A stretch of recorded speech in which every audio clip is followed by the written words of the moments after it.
Hello and welcome to a brand new episode of InstacarHK. Today we are in my no longer so new anymore Aston Martin Rapide.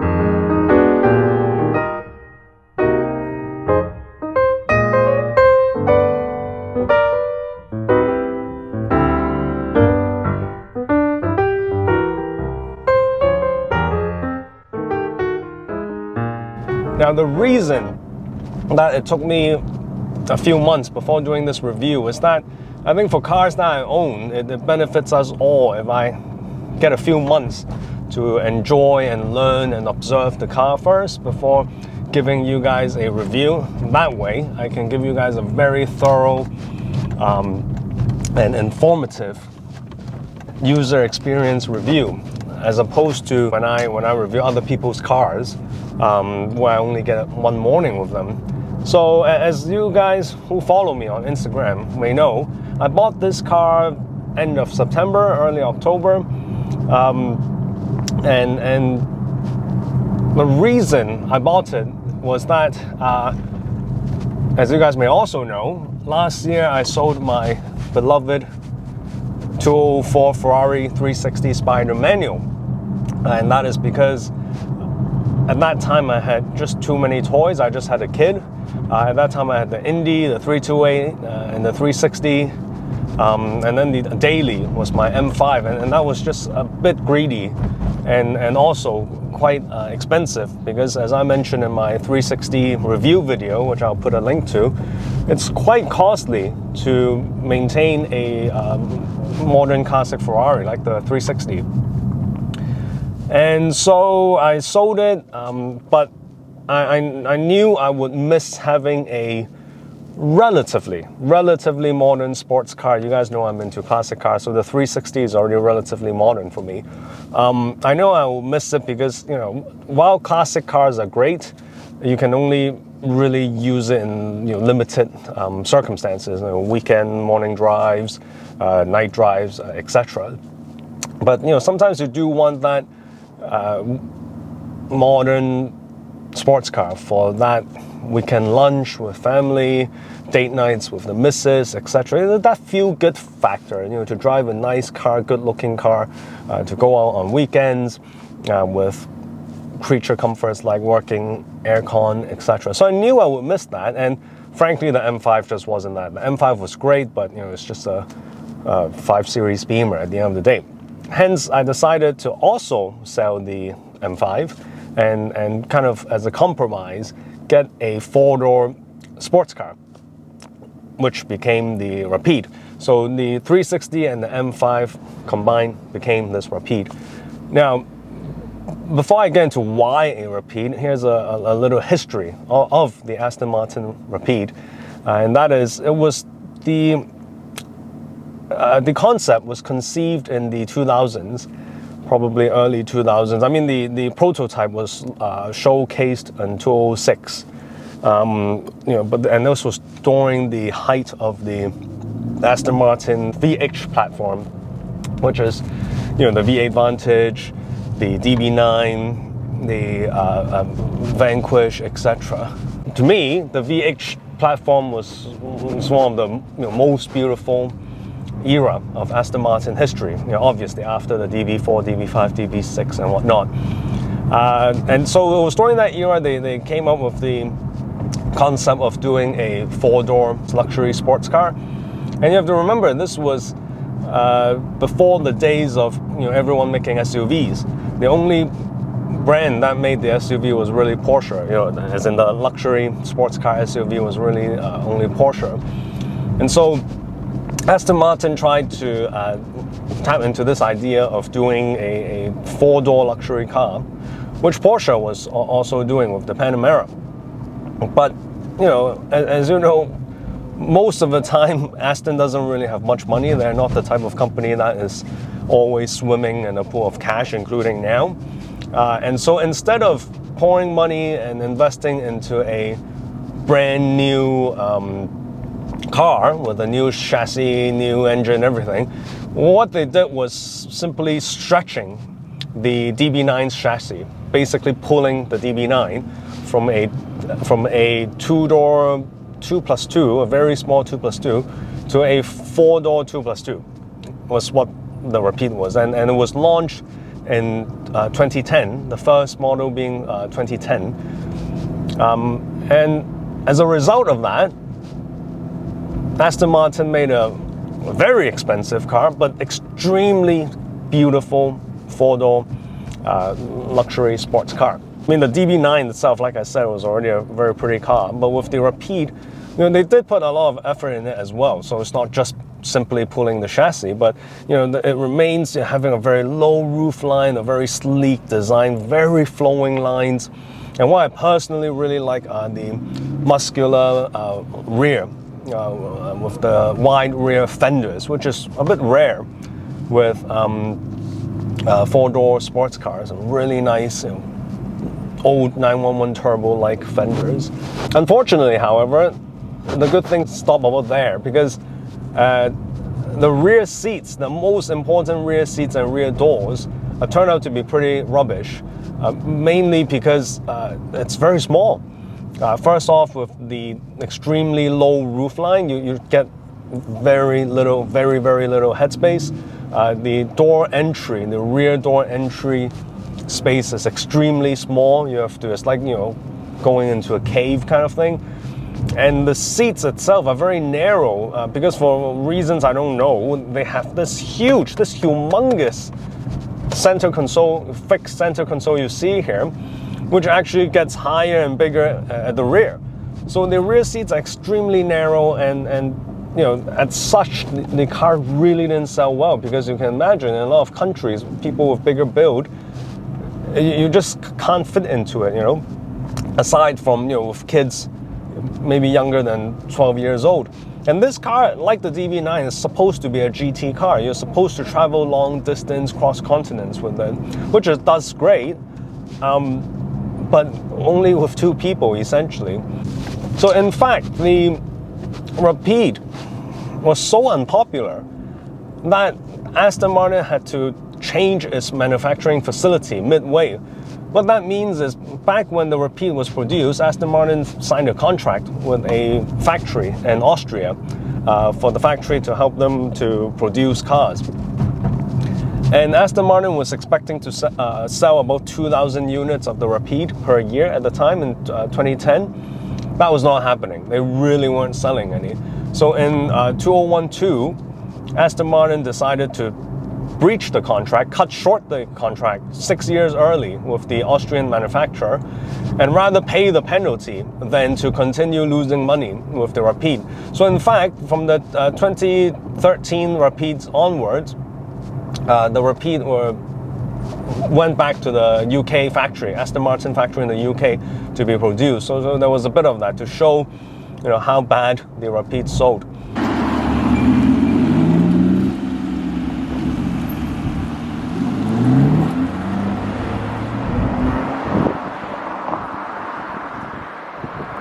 Despite all this, why did I get one? Well, it's simple, because I actually always liked the looks of the Rapide since day one, since the day it came out. I really like, as I mentioned, the low and sleek body, the really flowing lines.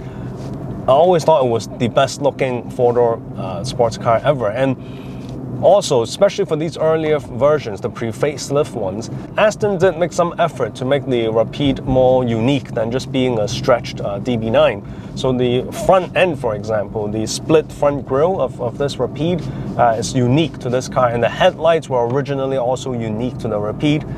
The rear, I also like how they didn't just use the DB9 rear lights, but instead used the Vantage one, so it's kind of a hybrid. The swan doors, the swan style doors, a four-door sports car with all four doors opening in the swan style. I think it looks amazing. And the good thing is, I don't have and my family doesn't have the big, body build, being like 6'5", 250 pound kind of type. We're not that. So Actually, we fit reasonably all right, and I don't usually have to take people at the back, aside of course from my baby boy. And good news is the baby seat fits just right. Okay, it's a bit tight, but it fits just right, the baby seat, and so no complaints from him. So usually it's only my helper or my wife that has to sit at the back with the baby, and they fit okay. Although my wife did complain that it's a bit claustrophobic at the back because of the low roof line, the small window, so she doesn't actually like sitting at the back. But you know, our baby is big enough now, we can sit at the front. He's very calm when we're riding. With my circumstances, the disadvantages of the car don't really affect it. So that's why I took the opportunity and bought one, because it looks so good.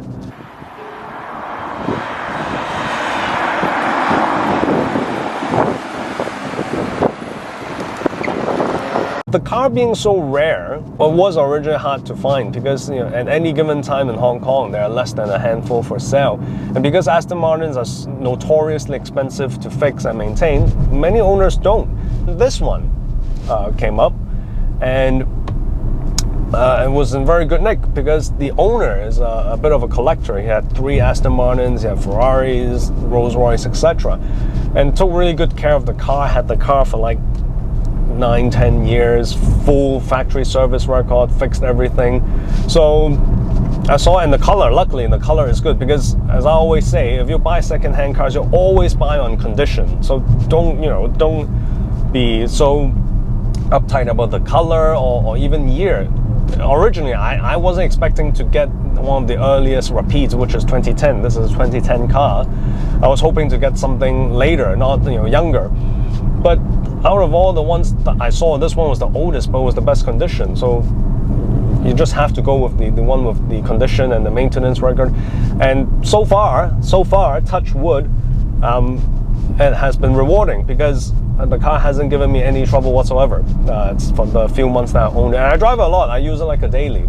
Speaking of driving a lot, being a daily, now this car does have a 6.0 liter V12 engine, producing 470 horsepower. And a lot of people, the first question they have is the fuel consumption.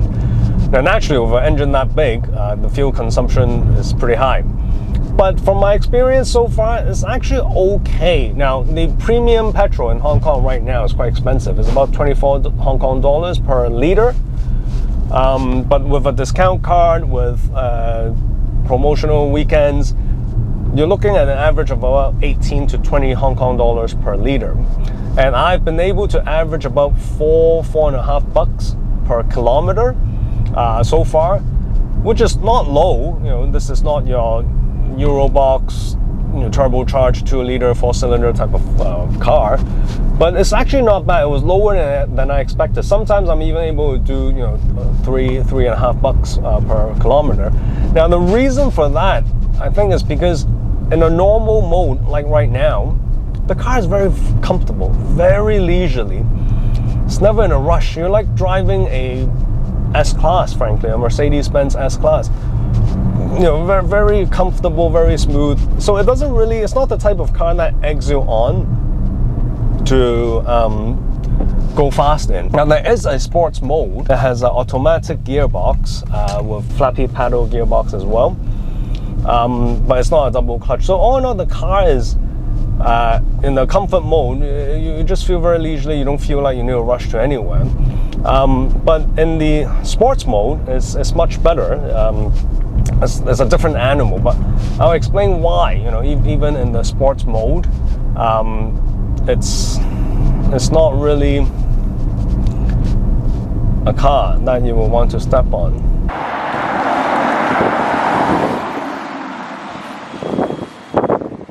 Right, so now I've put the car into sports mode, which really changed the character of the car. The throttle bar, response is a lot better, and I also put it onto the firmer suspensions. And I'll show you. We're in Sheco now, and I'll show you how it sounds as like in sports mode, and then I'll explain that even in sports mode, you don't really want to step on it for reasons to be explained. So ready? Let's go. And we're second gear now.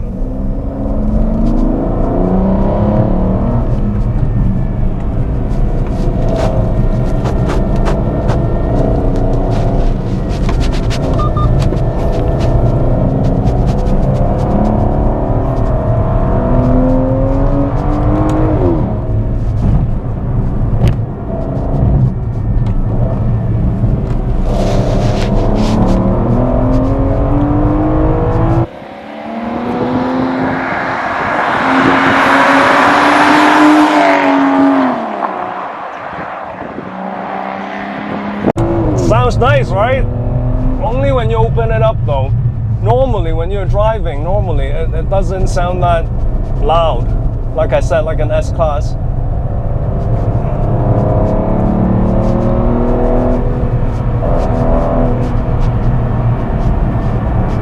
Now, so being a 6-liter V12, the power delivery is never a problem. You know, when you're exiting corners and whatnot, no delays, no issues at all. But the problem then starts with the physics. At the end of the day, this is a very big car. You don't need me to tell you that. It's a very long car, it's a very heavy car, it's 2 tons. And you do feel it, you really do feel it, especially in cars like this.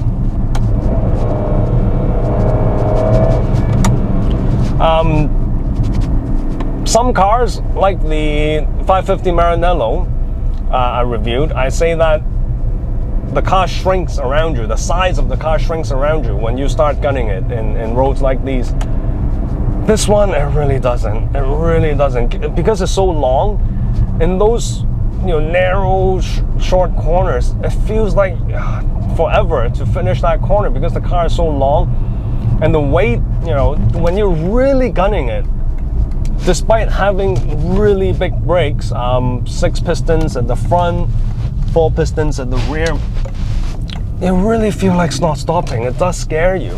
So even with the power, you know, look at that, like, look at that delivery. I mean, despite having only 470 horsepower compared to my M5's 560, given it's 2 tons, very heavy, it's actually not bad. You know, when on sports mode, stepping on it, you don't feel a lack of power. And frankly, the suspension setup is not bad. Like, the car does feel very stable.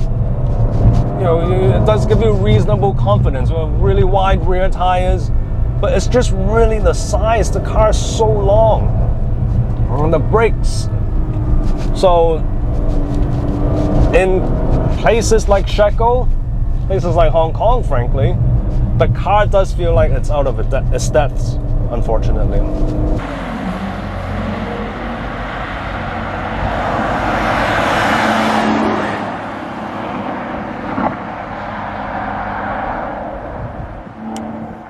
That's not unfair, because this car is a GT car. It's made, as I said, to do cross continents, you know, long highway drives, and it does great in that. I mean, I had a wedding at the Hong Kong Jockey Club, Bees River, a couple of weeks ago. You know, the place where I made the road trip episode in my 328 in. I was late and I had to rush there. There's a long way, lots of highways, but you know, and that was fine. The car was eating up the miles like nothing. But you see, but you really have to prepare early when you enter tight corners like these, because if you wait till the last minute and then put on the brakes and just expect the car to still go in very steadily, that's not going to happen. You have to brake early, downshift early, otherwise you're going to have a bit of a scare. For these reasons, first off, at least in my hands, it's really not that fast. I really can't. I mean, it's just uncomfortable to drive fast and not that confidence inspiring. Just chill out and take it easy most of the time, like what I'm about to do now. Take it off the hard suspensions, which is not that hard even when you press the button. Take it off sports mode, and then go back to automatic. It's actually where the car is at its best, you know, very comfortable, leisure cruiser kind of thing. Do I like it? Yes, so far so good, because I knew what I was getting into. I knew this car is just not the fastest, it's not the newest, but like I said, I wanted a good looking car, feel good factor, good, you know, good looks, good sound. Although on the sound part, many people say, oh, V12 must sound good, and it does sound good when you're stepping on it just now. You guys can hear it, I hope. But day to day, like I said now, you don't really hear anything. It's the loudest at startup. It's the loudest at startup, but then after that, it's just kind of tame and civilized.